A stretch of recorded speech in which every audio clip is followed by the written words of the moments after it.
Trading aspirants में आप सभी का स्वागत है। आज देखने वाला है इंट्राडे ट्रेडिंग कैसे करेंगे। ये इंट्राडे ट्रेडिंग का कोई फॉर्मूला नहीं है, कोई स्ट्रैटेजी नहीं है। ये इंट्राडे ट्रेडिंग की वो मेथड है जो मैं खुद यूज़ करता हूँ। मैं आपको बिल्कुल ये रिकमेंड नहीं करूँगा कि आप मेरा कॉपी करो। आप इससे कुछ सीखने का ट्राई करो और आपकी खुद की स्ट्रैटेजी बनाओ। आप खुद पेपर ट्रेडिंग करो या शेयर्स बाइंग सेलिंग की प्रैक्टिस करो।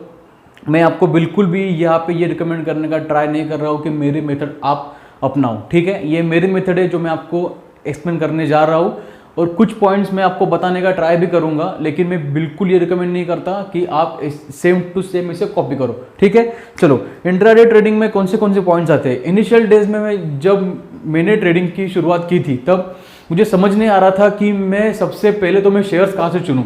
ठीक है, उसके बाद कौन से इंडिकेटर्स यूज़ करूँ। मैंने कोर्स तो कर लिया था, मुझे इंडिकेटर्स आ भी रहे थे, लेकिन मुझे समझ नहीं आ रहा था कि मैं इंडिकेटर्स कौन से लूँ।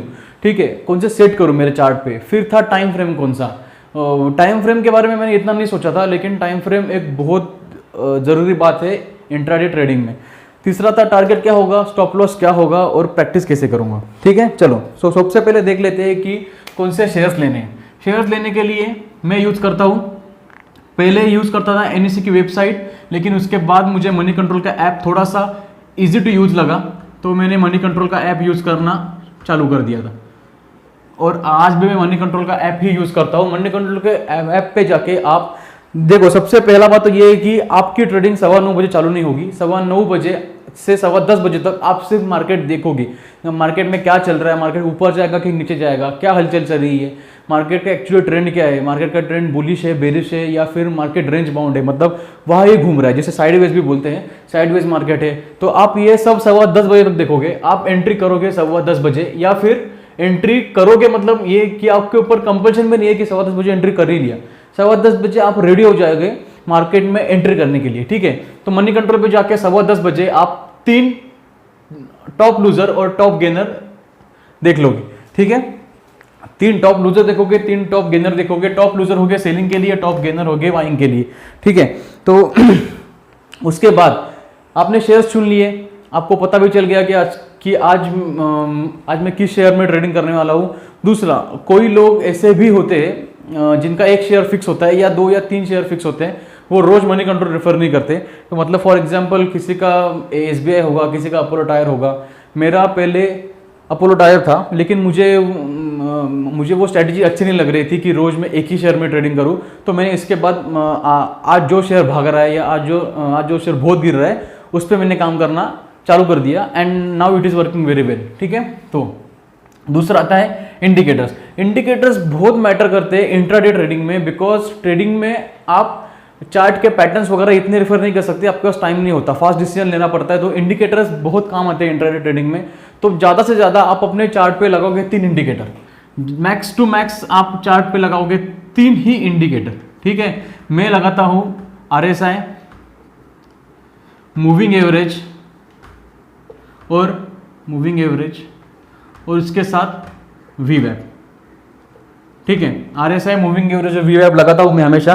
देखो क्या होता है कि आप इंडिकेटर्स के पीछे का साइंस जान लो, थोड़ा सा लॉजिक जान लो, मैथमेटिक्स जान लो, तो आपको समझ में आ जाएगा कि कोई इंडिकेटर जब भी सेम काम कर रहे हैं तो उसे अवॉइड करना चालू कर दो। मतलब फॉर एग्जांपल कि वॉल्यूम का कैंडल अगर आप लगा रहे हो तो आपको वीवैप लगाने का जरूरत नहीं है, दोनों में से कोई एक ही लगाओ। तो मैं वीवैप रेफर करता हूँ, वो इजी टू यूज है। वॉल्यूम का कैंडल में क्या होता है कि आपने वॉल्यूम का कैंडल भी देखा, ऊपर प्राइस भी देख रहे हो, तो फिर दोनों को आपको खुद ये पढ़ना पड़ेगा। उससे अच्छा वीवैप है। वीवैप इसे खुद पढ़ के आपको बता देता है कि शेयर बाय करना है, सेल करना है। तो अगर आप वॉल्यूम कैंडल लगा रहे हो तो वीवैप का यूज मत करो, वीवैप लगा रहे हो तो वॉल्यूम कैंडल का यूज मत करो। ठीक है, चलो ये तो हो गए indicators. Max to max 3 indicators use करोगे, उसके आगे नहीं जाओगे। ठीक है, और अगर जानना है तो जा भी सकते हो। ये मेरा पर्सनल रिकमेंडेशन है, कोई कंपल्शन नहीं है। ठीक है, चलो टाइम फ्रेम। सबसे बड़ी बात, टाइम फ्रेम आप कौन सा यूज करोगे। देखो, रिटेलर्स मार्केट में आके पैसा गवाते हैं, इसके पीछे का सबसे बड़ा रीजन है कि उन्हें बॉटम पे खरीदना है और टॉप पे बेचना है। उन्हें बॉटम पे खरीदना है और टॉप पे बेचना है, या टॉप पे सेल करना है, जो जिसे हम लोग शॉर्ट सेल कहते हैं। टॉप पे सेल करना है, बॉटम पे खरीदना है। तो इसीलिए रिटेलर्स यूज़ करते हैं 1 minute time frame, 2 minute time frame, ठीक है, जिसके वजह से वो जितना कैपिटल लेके आए पूरा का पूरा कैपिटल लूज करते हैं। नहीं, इंट्राडे में भी अगर आप ट्रेडिंग कर रहे हो फिर भी आपका टाइम फ्रेम होगा 15 मिनट का।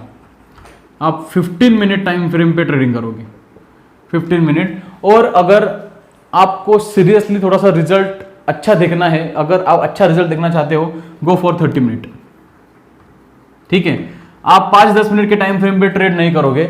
अगर फ्यूचर्स एंड ऑप्शंस में हो, अगर फ्यूचर एंड ऑप्शन में हो, इक्विटी में तो आपको ये 2 टाइम फ्रेम ही स्ट्रिक्टली फॉलो करने हैं।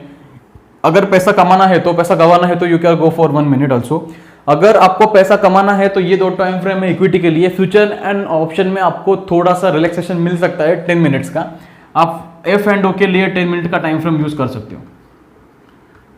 एफ एंड ओ के लिए 10 मिनट का टाइम फ्रेम यूज कर सकते हो, क्योंकि उसमें वॉलेटिलिटी बहुत ज़्यादा होती है। 10 मिनट्स में टाइम जो आपका वैल्यू है वो कहाँ का कहाँ निकल जाएगा। तो इसीलिए आप 10 मिनट्स का टाइम फ्रेम यूज कर सकते हो, लेकिन उसके साथ वीवैप का आपको यूज करना आना चाहिए, वो मैं सिखा दूंगा, ठीक है। अगले कुछ लेक्चर्स में हम लोग इंडिकेटर्स पे बात करेंगे, टाइम फ्रेम पे भी अच्छे से बात करेंगे, लेकिन ये टाइम फ्रेम इक्विटी के लिए स्ट्रिक्टली 10 मिनट का टाइम फ्रेम इक्विटी के लिए नहीं है, वो सिर्फ एफ एंड ओ के लिए। चलो आगे जाते। टारगेट क्या होगा आपको पता है। आप शेयर कौन सा भी लो, कौन सा भी शेयर लो आप, लेकिन आपका सबसे बेस्ट टारगेट होगा वो आपका इमोशन। आपका सबसे बेस्ट टारगेट होगा आपका इमोशन।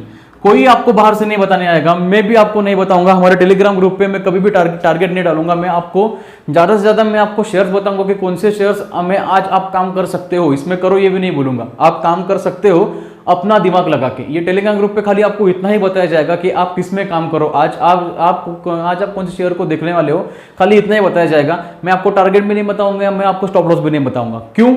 क्योंकि अगर आप अपने इमोशन पे काम कर रहे हो, समझो आपने 300 रुपये का शेयर खरीदा है, 10 शेयर खरीदे आपने 300 रुपये के, या समझ लो कि इतना तो कम में कोई काम करेगा नहीं। आपने 1000 शेयर्स खरीदे हैं, ये 301 हो गया, आपका प्रॉफिट आ गया 1000 रुपीज़।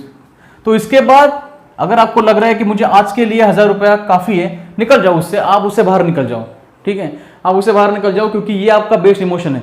अगर ये यहाँ से 301 से वापस वो 299 पे आ गया तो आपको बुरा लगेगा, और अगर वापस वो 304 पे जाने वाला है तो आप उसके लिए तैयार नहीं रहोगे और आप 299 पे अपना लॉस बुक करोगे, जो कि आपका पहले 1000 प्रॉफिट था, ठीक है।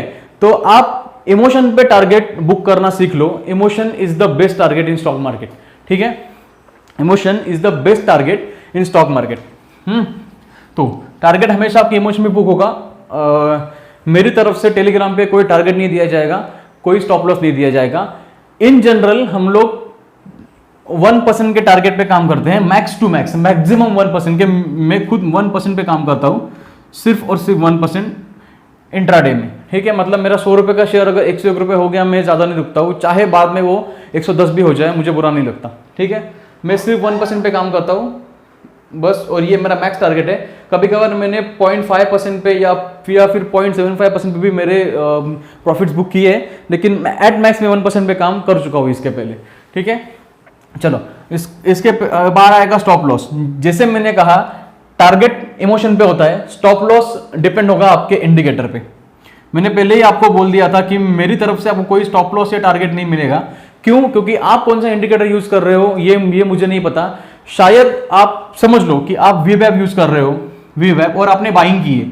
मैं सिर्फ बाइंग के केस में बोल रहा हूँ, बाइंग के केस में आपने वीवैप यूज किया है, ये आपका वीवैप है। आपकी कैंडल क्लोज हुई यहाँ पे, आपकी कैंडल यहाँ पे क्लोज हो गई, और मैंने स्टॉप लॉस दिया था यहाँ का। समझ लो कि ये 300 प्राइस है, ये 299 है, ठीक है। मैंने स्टॉप लॉस दिया था 299 बिकॉज मैं यूज कर रहा था RSI, और RSI का स्टॉप लॉस था 299। लेकिन आपकी कैंडल वीवैप के ऊपर अगर क्लोज हुई है तो आप लॉस क्यों बुक करोगे? मेरे बोलने पे बिल्कुल नहीं। आप अपना इंडिकेटर देख के लॉस बुक करोगे। अगर लॉस बुक करना ही है तो आप अपने इंडिकेटर को रेफर करोगे। स्टॉप लॉस आपका वही होगा जो आपका इंडिकेटर बोल रहा है, जो कोई टेलीग्राम चैनल नहीं बोलेगा।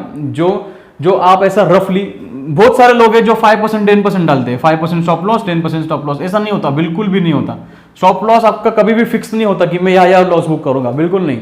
आपका इंडिकेटर आपको बताएगा कि शेयर यहाँ से ऊपर जाएगा या यहाँ से भी गिरने वाला है, या सेलिंग में यहाँ से ऊपर जाएगा तो लॉस बुक करो, यहाँ से अगर गिरने वाले तो रुको, प्रॉफिट बुक करके जाओ। ठीक है, तो आप कभी भी स्टॉप लॉस ऐसा परसेंटेज में डिसाइड नहीं करोगे या फिर किसी टेलीग्राम चैनल पर नहीं देखोगे। आपका स्टॉप लॉस आपको आपका इंडिकेटर ही सबसे बेस्ट बताएगा, क्योंकि आपने उसको देखकर ही आपका ट्रेड लिया। ठीक है, चलो practice will make you perfect. आपको पता है पेपर ट्रेड जब तक आप कर रहे हो ना, पेपर ट्रेड में हर एक बंदा राकेश झुनझुन वाला है, हर एक बंदा, क्योंकि पेपर ट्रेड में आपका 100% रिजल्ट आएगा। कैसे बताता हूं मैं आपको कि पेपर ट्रेड में आपका रिजल्ट इतना अच्छा क्यों आएगा। चलो एक केस देख लेते हैं कि आपने कोई शेयर का बाइंग किया था, आपने किसी शेयर का बाइंग किया था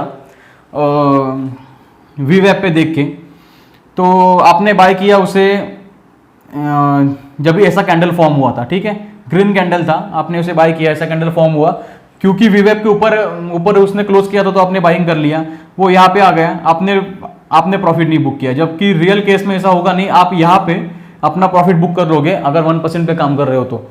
आपको लगेगा कि ये कैंडल यहां तक जाएगा, लेकिन ऐसा हुआ नहीं एक्चुअल में, वो आपको खाली लग रहा था अंदर से कैंडल यहां पे आ गया।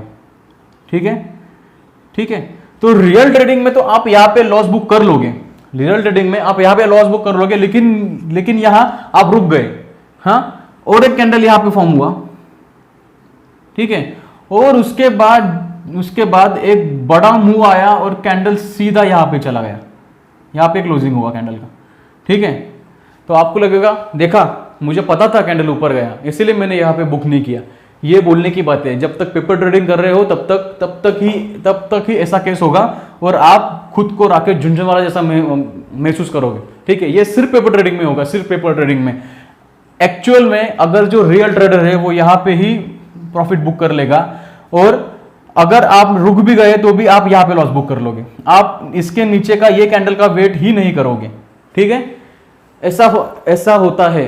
आप इस कैंडल तो रुकोगे तब तक जब तक आप पेपर पे हो, पेपर ट्रेडिंग पे। वो जो स्कैम का सीरीज आया था ना, स्कैम 1992, उसमें पेपर ट्रेडिंग पे एक अच्छा जोक था। पेपर ट्रेडिंग मतलब क्या है? पेपर ट्रेडिंग मतलब गली क्रिकेट खेलने के बाद सुनील गावस्कर को लेसन देना कि कैसे क्रिकेट खेलते, सेम वैसा पेपर ट्रेडिंग है। आप पेपर पे बैठे हो और आप अंदाजा लगा रहे हो कि शेयर कैसा जाएगा। आप जब तक वहां पे नहीं आते, बहुत सारी डिफिकल्टीज आती है आपको। कोई लोग तो ऐसे जिनको अभी तक लिमिट ऑर्डर प्लेस करना नहीं आता, उन्हें एग्जिट ऑर्डर प्लेस करना नहीं आता, फिर भी वो लोग ट्रेडिंग कर रहे हैं। तो ये आप तभी सीखोगे जब भी आप प्रैक्टिस करोगे। तो अभी पेपर ट्रेड नहीं करना है तो प्रैक्टिस करना कैसे? कम शेयर्स खरीदो, इन्वेस्टमेंट बहुत छोटा रखो, 500-600, जब तक सीख रहे हो तब तक। अभी आप बोलोगे कि सर 500 में कितने शेयर्स आएंगे, 10 या 12, कि आप क्या बोल रहे हो? तो 10-12 शेयर्स के लिए हम लोग टाइम थोड़ी देने वाले। मार्केट एक ऐसा फील्ड है, एक ऐसा सेक्टर है जहाँ पे आपको लर्निंग बहुत कम है और अर्निंग बहुत ज़्यादा है। ठीक है, आपको यहाँ पे सिर्फ 6 महीना, 1 साल, 1.5 साल, एट मैक्स 2 साल, यूट्यूब की वजह से तो 6 महीना ही काफ़ी है, यूट्यूब आ गया अभी, तो आपको एट मैक्स 1.5 साल बहुत हो गया। उसके बाद आपको सिर्फ प्रैक्टिस करके सिर्फ पैसा कमाना है, सिर्फ अर्निंग है। तो ठीक है, इसके लिए आप प्रैक्टिस करो, कम शेयर्स लो, पहले 10 या 15 शेयर से शुरुआत करो। अगर आप ब्रोकरेज का चार्ट निकालोगे तो आपको समझ में आएगा कि अगर आप 10 शेयर्स खरीद के बेच रहे हो फिर भी आपको नेट प्रॉफिट ही हो रहा है, तो उसके बारे में भी बिल्कुल मत सोचो, आपको प्रॉफिट ही होगा। चाहे वो 7 या 8 रुपये आएगा, लेकिन आप प्रैक्टिस कर रहे हो, आप रियल ट्रेडिंग में जाके प्रैक्टिस कर रहे हो, रियल ट्रेडिंग कर रहे हो, तो वही होगा जो एक्चुअली ट्रेडिंग में होता है। आप अगर पेपर पे कर रहे हो तो कभी कभार आपको ये भी नहीं समझेगा कि मेरा ऑर्डर कभी एग्जीक्यूट हुआ कि नहीं हुआ, ये भी आपको नहीं समझेगा। ठीक है, तो ये सब प्रॉब्लम को अगर फेस करना है तो एक्चुअल ट्रेडिंग करो, कम शेयर्स लो, 5-10 शेयर से ट्रेडिंग करो। पहले 60 डेज तक प्रैक्टिस, 60 डेज तक आपको यही करना है कि मैं 5 या 10 शेयर्स लूंगा, बस 60 डेज तक आपको यही करना है। 60 डेज के बाद अगर आपका स्कोर मोर देन 70% आ रहा है, अगर आपका स्कोर मोर देन 70% आ रहा है तो ही आप रियल ट्रेडिंग में जाओगे, अदरवाइज आप 30 डेज और बढ़ाओगे, मतलब 1 महीना और बढ़ाओगे। उसके बाद भी अगर आपका 70% पे नहीं आ रहा है, आप और 30 डेज बढ़ाओगे। ठीक है, ऐसा 30 डेज बढ़ता जाएगा आपका प्रैक्टिस ट्रेडिंग का। मैं पेपर ट्रेडिंग नहीं बोलूंगा, प्रैक्टिस ट्रेडिंग। पेपर ट्रेडिंग मैंने खुद भी 4 या 5 दिन में बंद कर दिया था, मुझे समझ गया कि पेपर ट्रेडिंग में स्किल डेवलप नहीं होगा। ठीक है, पेपर ट्रेडिंग में आपको खाली अच्छा फीलिंग आएगा कि चलो मेरा ट्रेड चल गया, लेकिन वो स्किल डेवलप नहीं होगा आप में, वो स्किल आपका रियल मार्केट में ही डेवलप होगा। ठीक है, और जितना भी चार्ट पैटर्न वगैरह सब है उसके बारे में हम लोग बात करने वाले हैं। इंट्राडे में चार्ट पैटर्न का इतना यूज़ नहीं होता, लेकिन हम लोग बात करेंगे पोजिशनल के लिए। थोड़ा वो देख भी लेंगे कि कैंडल का पैटर्न कैसा बना है, कैंडल कैसा बना है, उसके बाद ट्रेंड रिवर्सल कैसा होता है वगैरह, वो सब देख लेंगे। लेकिन इंट्राडे के लिए ये बातें इनफ तो नहीं है, लेकिन आप शुरुआत इससे कर सकते हो। ठीक है, शुरुआत आप इससे ही करो, शेयर्स चुनो, स्टॉप लॉस लगाना सीख जाओ, स्टॉप लॉस कैसे बुक करते हो सीखो, लॉस कैसे बुक करते हो सीखो। उसके बाद ये सीखो कि टारगेट क्या रखना चाहिए। टारगेट अगर आप थोड़ा सा और ऑप्टिमिस्टिक जाके टारगेट रख रहे हो या आपका टारगेट रियल है, वो पहले देख लो। इंट्राडे ट्रेडिंग बहुत टफ है, but at the same time वो बहुत ईजी भी है। ठीक है, इंट्राडे ट्रेडिंग टफ उन लोगों के लिए जिनको सिर्फ पैसा कमाना है, और इंट्राडे ट्रेडिंग इजी उनके लिए जिनको ट्रेडिंग समझ के पैसा कमाना है। ठीक है, तो इंट्राडे ट्रेडिंग इतना भी ज़्यादा टफ नहीं जितना लोग उससे डरते हैं, लेकिन इंट्राडे ट्रेडिंग इतना भी आसान नहीं है कि आप आ जाओ मार्केट में और पैसा कमा के घर निकल जाओ। ठीक है, इंट्राडे में 96% लोग पैसा लूज करते हैं, और उन सब 96% का पैसा कमाने वाला होता है वो 4% जो बचे हुए लोग हैं। ठीक है, तो आपको डिसाइड करना है कि आपको 4% में रहना है या वो 96% में रहना है। ठीक है, ऐसी क्लासेस चलती रहेंगी। आपको वीडियो पसंद आया तो लाइक करो, शेयर करो, चैनल को सब्सक्राइब करो। Thank you.